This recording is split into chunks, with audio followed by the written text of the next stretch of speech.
Hello, manos, Mano Dal Ponte, o Manos Radio Show na 92, a música nos conecta e as boas entrevistas nos conectam aqui na 92, é isso mesmo, Fernando Choque? Isso mesmo, mano. Entrevistas daquelas que a gente tá evitando trazer aqui, né? Aquelas de evita, isso. Mas... Faz tempo aí que a gente não traz ninguém do Exército. Faz, né, cara? Aí a gente deu uma segurada e hoje eu trouxe um tenente-coronel da reserva do Exército Brasileiro. Tá. Mas você vai fazer piadinha com a reserva aqui ou só às 6 da tarde? Só às 6. Aí você, agora não faz. Na frente dele você não faz. Jamais. Não faz. Eu até posso fazer uma, mas não vai ser hoje. Não pode vai, ficar tranquilo. não vai ser hoje, então. Isso, que o reserva é o soldado que fica ali no canto do gramado. Então, assim, ó. Ele foi subcomandante, mano, do Batalhão de Manutenção e Suprimentos da Aviação do Exército e também no Centro de Instrução de Aviação do Exército. Deixou o Exército em 2003, quando foi pra reserva. Não deixou o Exército, né? Foi pra reserva. E continuou na área da aviação e hoje ele é um dos instrutores de turbinas de helicóptero de uma empresa francesa que monta... Turbina de helicóptero. Bem tranquilo. É coisa de boa, né? Tá bom, quem que você não dá pra errar o cálculo, né? Não dá pra errar Não tem margem de erro, né? Botou o parafuso errado, o parafuso vai pro lugar errado de novo. Hoje eu trouxe então o Jorge Tramontim pra bater o papo com a gente aqui. Então, chamo de coronel? É sempre coronel, Jorge? Não, mas é sempre coronel, né? Ok, tranquilo. Pode ser, coronel. Que prazer te receber, Jorge. Tudo tranquilo? Da mesma forma, prazer. Obrigado pelo convite. Uma honra, realmente, tá certo? Uma boa tarde pra você, naturalmente, e todos os ouvintes da rádio. Vai ser um privilégio passar esse momento agradável na companhia de vocês. E olha a jaqueta do... Eu gostei. Ele tá... Parece o Maverick, né? O coronel, já tá quando nessa ele chegou vibe aqui, eu reconheci ele de longe, sem ver o rosto. Eu disse, o coronel tá chegando. Tá, mas vem cá, olha aqui. O Jorge, instrutor de turbina de helicóptero. Certo. Da onde é que vem isso, cara? Porque, pra mim, da minha santa ignorância, uma das máquinas mais complexas pra mim deve ser um helicóptero. Eu olho pra ela e eu vejo complexidade. Na realidade, quando a gente olha a dinâmica de voo do helicóptero, a gente sempre brinca, né? Que o avião quer voar, mas o helicóptero quer cair, né? Então, é efetivamente uma máquina que está num equilíbrio instável, mas isso aí a dinâmica atende perfeitamente. Agora, a questão de ter sido, digamos assim, ter tido a oportunidade de me transformar no instrutor foi devido à própria carreira, tá? Eu entrei para a aviação em 1986, quando naquela época o Exército achou por bem reativar a sua aviação, porque a aviação, a Força Aérea, eu acredito que a maioria das pessoas tenha esse conhecimento, se originou no Exército. Então, desde a época de balões que eram utilizados como elementos de visualização, observação do território inimigo, posteriormente para a aviação de asa fixa, era uma especialização do Exército. Posteriormente, isso veio a ser desmembrado. Então, a Força Aérea ela tem a sua origem na aviação do Exército. E o Exército ficou sem aviação até a década de 80. A partir daí, nos anos de 85, 86, foi feito um estudo no Estado-Maior do Exército, foi recriada a aviação do Exército. Eu tive o privilégio de poder participar do grupo que iniciou como pioneiro essa atividade. Eu na área de manutenção e alguns colegas na área de pilotagem, tá certo? Dentro desse contexto, depois de 18 anos em atividade na aviação do Exército, eu passei para a reserva e como eu tinha uma boa relação com o pessoal da área técnica, né? Eu fui na ocasião convidado e aceitei, foi um privilégio de participar desse projeto de criação de um centro de treinamento da Safran Helicopters Engines aqui no Brasil. Na época era a Turbomeca, depois ela foi incorporada por esse grande grupo. E desde 2007 nós temos esse centro de treinamento homologado inicialmente no Helipark em São Paulo e posteriormente na cidade de São José dos Campos, é onde eu trabalho atualmente. O Choque, não tem como não vir na cabeça o caso do nosso querido Wilson Votri, que está fazendo um helicóptero aqui. Já ficou sabendo dessa história? Não, desconheço totalmente. Isso é bom você não ficar conhecendo, porque a gente tá bem preocupado com essa história. A gente não vai falar o nome dele de novo, talvez o senhor não tenha prestado atenção, mas é um cara que está fazendo um helicóptero em casa. Na casa dele com um motor de... Qual? Eu acho que é de Silverado. Um motor de Silverado. Você acha... Jorge, sem ver, por exemplo, você acha que isso pode dar problema de algum tipo? Não tem perigo, porque eu tô cadastrado no voo inaugural. Olha, eu vou manter isto, digamos assim, dentro da responsabilidade legal da ANAC. Do momento que a ANAC aprovar o helicóptero dele, certificar, tá tudo certo. Tá tudo certo. Você fala do helicóptero. Mas quanto ele tem que voar pra ANAC ter... Desconheço essa questão de certificação, realmente nunca foi a área do meu conhecimento. Às vezes não. Foi uma altura que vai incomodar muito também. Ô Jorge, mas você falou do helicóptero, da complexidade. Eu lembro uma vez, eu dei uma série de documentários da Discovery Channel pro meu pai. Sim. E acho que era Máquinas Mortais. Sim. né? E aí mostrava o Apache, mostrava os grandes helicópteros de combate. Sim. E eu me lembro que uma expressão que eles usavam é que fisicamente o helicóptero não deveria voar. Foi o que eu te falei. Não, Ele é uma máquina era feita para não voar, porque é todo um jogo de instabilidade dinâmica que é de controle. Não, sim. Se o piloto não tiver o helicóptero na mão, ele cai. O avião, ao contrário, você bota ele na pista, dá velocidade, você deu velocidade para ele vai decola, subir. vai subir, tá tudo bem, tranquilo. Continuar a velocidade, ele vai se manter no ar, pelo menos. O helicóptero é mais complexo para pilotar do que muito mais, bem mais, tá certo? Inclusive, um aluno de um curso de formação de piloto de avião, ele já começa decolando o avião, voa tranquilo, sossegado. Já o helicóptero, ao contrário. O aluno, ele começa voando no alto. Porque no alto, o helicóptero ele é menos instável. Agora, à medida que você se aproxima e vem para o voo estacionário ou pairado, como alguns chamam, esse voo, ele requer uma coordenação de pé e mão, como nós citamos, bem significativa, porque são 3 elementos que estão ali trabalhando perfeitamente: a sustentação, o antitorque e o equilíbrio da posição. Então isso requer o piloto de helicóptero, ele tem, sem ser muito técnico aqui, ele tem 3 comandos básicos: o cíclico na frente dele, que faz com que o rotor incline para um lado ou para o outro; o coletivo na mão esquerda, que vai aumentar o ângulo de ataque das partes, dando maior ou menor sustentação. E o pedal, que vai dar o equilíbrio com o rotor de cauda, que é o antitorque. Então, o que acontece? A cada movimento de um desses comandos, naturalmente você vai requerer um movimento dos outros 2. Um contraponto. Exatamente. Então é por isso que a gente brinca que o cara tem que estar com pé e mão alinhado, porque a cada movimento de mão que ele faça, os outros 2 comandos vão ter que ser acionados também. É muito comum. Eu fiquei bem assustado quando o senhor falou em antitorque, né? Porque se eu entendi direito, o antitorque se o cara não dominar essa habilidade, o helicóptero gira ao contrário. O helicóptero fica com a hélice parada e ele gira embaixo. Perfeitamente, porque na realidade o que acontece? Sem ser chato, sem ser técnico, mas quando você gira o rotor, existe a resistência do ar. Então o ar, ele quer dificultar aquilo ali. Então o corpo do helicóptero, a estrutura do helicóptero tem que ser um ponto rígido para aquilo ali poder girar. Mas como o corpo do helicóptero não está apoiado no chão, ele vai querer girar ao contrário. Ele vai girar junto com... Ele vai querer girar ao contrário. E é por isso que você tem um rotor de cauda. Então é muito comum em acidentes, tá certo? Não em vídeos de filme, que muitas vezes é com efeito assim visual de Hollywood. Mas quando o cara perde o rotor de cauda, o helicóptero começa a girar ao contrário e fica incontrolável. Sabe o que você falou de helicóptero? Veio uma história na minha cabeça também. Já contei isso aqui, Choque. Estava com meu tio Futuca, pai de chefe PV Show. Estávamos no Nordeste, em Porto Seguro, num Rally dos Sertões. Sim. E andando na praia, tinha um quadrado gigantesco no chão com uma relva. Sim. Uma relvinha. E tava lá, cuidado LC. Eu assim, que diabo, né, cara? O cara disse que botar uma placa, cuidado, na beira da praia, isso aqui deve ser uma planta mortal. E nós ficamos uns 4 dias desviando daquele quadrado. No último dia, eis que passou um vendedor de picolé, de açaí, não me lembro, eu chamei assim: vem cá, meu rei. Que diabo é esse LC?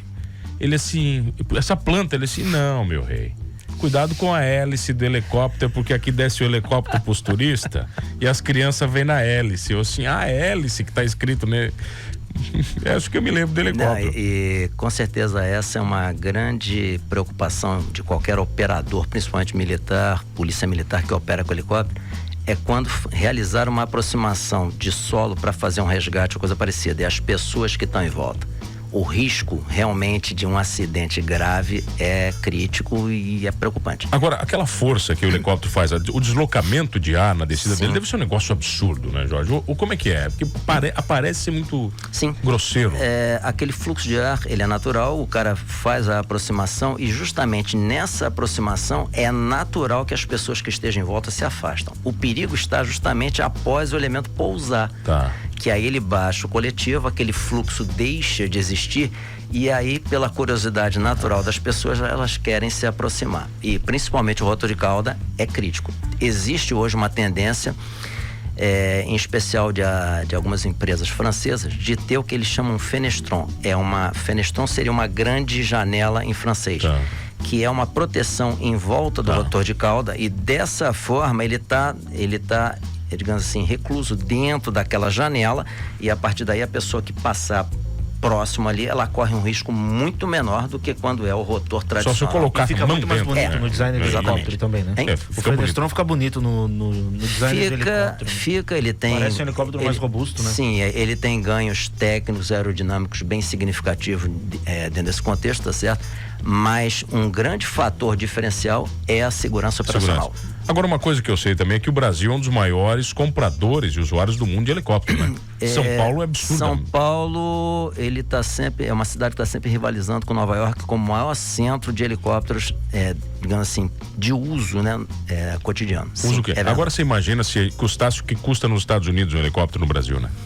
Eu sei porque lá é muito mais comum e possível você comprar um helicóptero. Você precisa ser bilionário. Qual é o custo médio aí de um helicóptero aqui no Brasil? Olha, eu tô fora desse mercado. Eu iria falar alguma coisa fora de uma realidade, tá certo? Mas eu acho que a maior preocupação da pessoa que compra um helicóptero é saber realmente quais são os custos de manutenção, porque isso aí é uma realidade que eu conheço, que muitas vezes a pessoa, ao comprar o helicóptero, ela não tem noção do custo complementar que ela vai ter. Deve ser de graça, né? Foi bem tranquilo.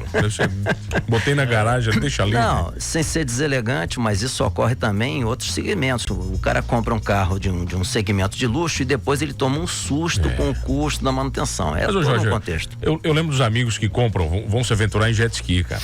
E aí, deixa 99% do tempo de vida parado o jet ski, né? Você vai usar poucas vezes. Sim. E tem uma manutenção absurda. O jet ski, quer dizer, algo comparado a um helicóptero, nenhuma complexidade. Hoje em dia isso tem sido muito questionado, a questão de você comprar ou você locar, ou você ter uma propriedade compartilhada também, em vários segmentos, tá certo? E isso em helicóptero tem sido bastante usado na região de São Paulo, eu tenho visto isso. Agora, por trabalhar com manutenção, você sabe pilotar no helicóptero? Ou não? Não sabe mesmo, cara? Não? Saber, sim, tá certo? Ter a experiência prática, não. A teoria completa eu conheço, fui instrutor de aerodinâmica de voo sem problema nenhum, isso a gente conhece na prática. Agora, pé e mão real, não. Eu não tive a oportunidade. Eu, quando era jovem, a minha intenção era ter sido piloto da Força Aérea, piloto de caça, era meu sonho. Mas por limitações físicas, eu tinha miopia na época, não pude... probleminha também que... Pra pilotar um caça vai dar problema, poxa, miopia. Mas dá uma diferença assim tão grande? Voa quantos por hora o caça? Passa também de... Não tem nem... Mano, boa tarde, mano. Olha aqui, uma vez eu ouvi que quando o motor do helicóptero para de funcionar, ele plana no ar, quase igual a plana, né? Ele planar, né? Igual um avião, pois a hélice é considerada uma asa. Isso é verdade? Quem mandou foi o Jonatas de Andrade aqui. Perfeitamente, Jonatas. O seu conceito como ideia como um todo está corretíssimo, porém, como isso acontece é um pouco diferente. Existe uma manobra conhecidíssima e muito bem treinada, em especial nas Forças Armadas, chamada autorrotação. Então, no momento em que o motor ele deixa de funcionar, existe um sistema de liberação, é uma roda livre que vai desconectar o motor parado da transmissão. A partir daí, o helicóptero ele começa a cair. Então nós brincamos que não é que o helicóptero esteja caindo, é o chão que está começando a subir, tá certo? Então nesse movimento de descer, o helicóptero ele vai descendo. O ar, ou seja, relativamente o ar começa de baixo a passar para cima na direção do rotor. Então esse ar que está subindo, é o chamado vento relativo, ele mantém o rotor girando. Então eu tenho o rotor girando, que é o que eu preciso. Por inércia, ele tem rotação. Quando a aeronave está se aproximando do solo, aí o piloto puxa o comando coletivo, garante uma sustentação temporária e coloca a aeronave no solo. Essa manobra é uma manobra que requer treinamento por dois motivos. Se ele fizer essa desaceleração e o chamar do coletivo, né, numa altura um pouco elevada, ele tem sustentação alto, depois ele vai cair muito forte e vai bater, tá certo? Por outro lado, se ele deixar para desacelerar muito próximo ao solo, ele pode errar e entrar voando no chão. Então é uma manobra que ela é muito treinada pelos militares e com certeza com um bom treinamento ela é feita com total sucesso. Tranquilo. Obviamente, uma questão fundamental é que essa manobra só é possível se você tiver contato visual no solo.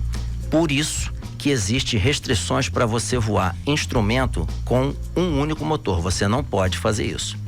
Você só pode voar sobre camada sem contato visual com o solo se você tiver 2 motores. Ô Jorge, uma coisa, por exemplo, temos um veículo de comunicação e é óbvio que a gente lembra do Boechat. Né, do acidente, porque é inevitável, né? Por que isso acontece, cara? É falta de manutenção? Você tem contato com essas histórias ou não? A história do Boechat, eu não tenho informações detalhadas, seria até deselegante emitir um parecer.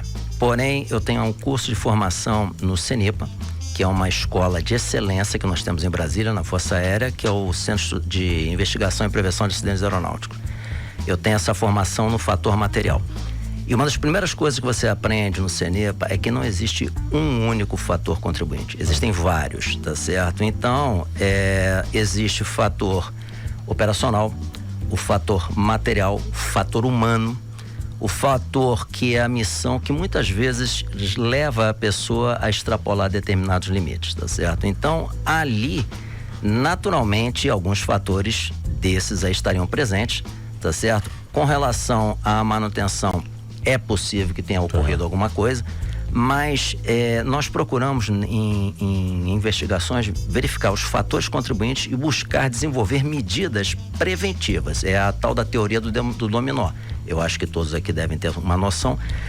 Você tem aquela coluninha, aquela sequência de dominó. Você derruba o primeiro, vai derrubando tudo que daria o acidente. Se você tirar um daqueles dominós no meio do caminho, você interrompe essa sequência. Então, todas as medidas de prevenção de acidente buscam sempre tirar possíveis dominós dessa sequência para evitar que você tenha um acidente. Você já voou em muitos tipos diferentes de helicóptero ou não? Como é que é? Alguns. Alguns, sim? Sim. Os de ataque militares, esses aí? Não, porque o Brasil, até o tempo que eu estive na ativa, não tinha nenhum helicóptero real de ataque. Existiam helicópteros que foram, entre aspas, militarizados e ajustados para serem helicópteros de ataque. Então hoje o Esquilo é utilizado como helicóptero. O Esquilo menorzinho, aquele? Sim, mas helicópteros realmente com essa vocação básica, né, de origem, que seria tipo um Apache na vida americana, esse eu não tive a oportunidade. Que eles chamam de morte aérea, né? Morte no ar, né? Eles dão esse nome carinhoso para ele, né? Que dizem que quando ele aparece não sobra muita coisa. A atual operação lá na Rússia e na Ucrânia tem dado outras versões também de outras armas. Então, no estudo das armas, no estudo do desenvolvimento da guerra, a gente sempre vê que eventualmente surge uma nova arma que é uma grande revolução e posteriormente surge uma contra-arma que vem. Então isso aí é dinâmico e dentro disso a gente tem, infelizmente, mas é uma verdade, né? Por trás de operações militares e guerras, nós temos um desenvolvimento tecnológico significativo. É verdade, isso é fato. A maior dúvida é que o senhor entrou no Exército, que a gente sempre imagina as 3 forças, né? Como uma para o mar, uma para o ar, uma para a terra. Sim. O senhor entra no Exército, que é uma força de terra, de solo, e o senhor cria a maior parte da sua carreira lá dentro com helicópteros, né? Sim. Vocês têm competência tanto quanto a aeronáutica para fazer manutenção? Como é que funciona essa divisão de trabalhos entre vocês? Que parte do área da aeronáutica e que parte do área do Exército? Perfeito, sua pergunta é totalmente pertinente. Até a década de 80, 90, não existia ainda, né, o Ministério da Defesa. Então existiam áreas segmentadas onde a Força Aérea fazia toda a sua manutenção de viaturas, etc. A Marinha, a mesma coisa, o Exército também. O Exército desenvolveu o seu centro de manutenção.